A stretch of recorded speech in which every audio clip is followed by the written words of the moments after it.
Mine boşlarımdan sipap kına tormadı. Ağırlıklar birip tordu, türle yoklap sınadı. Yozmuş kayım tuktap torşısın ama mine jitte. Minde hoklu behitlerge sündürmesin ümmetine. Yozmuş kayım tuktap torşısın ama mine jitte. Minde hoklu behitlerge sündürmesin ümmetine.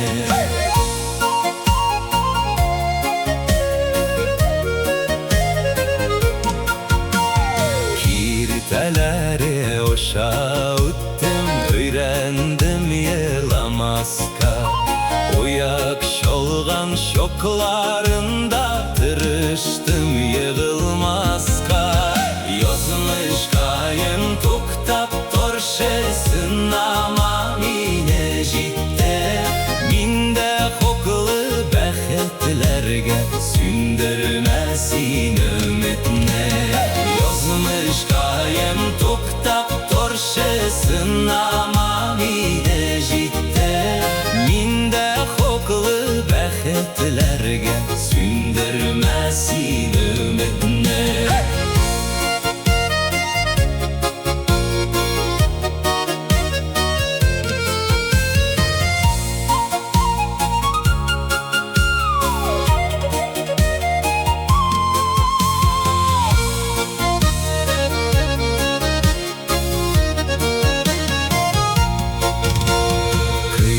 Sıtma inde yozmuş mine ügi boladay.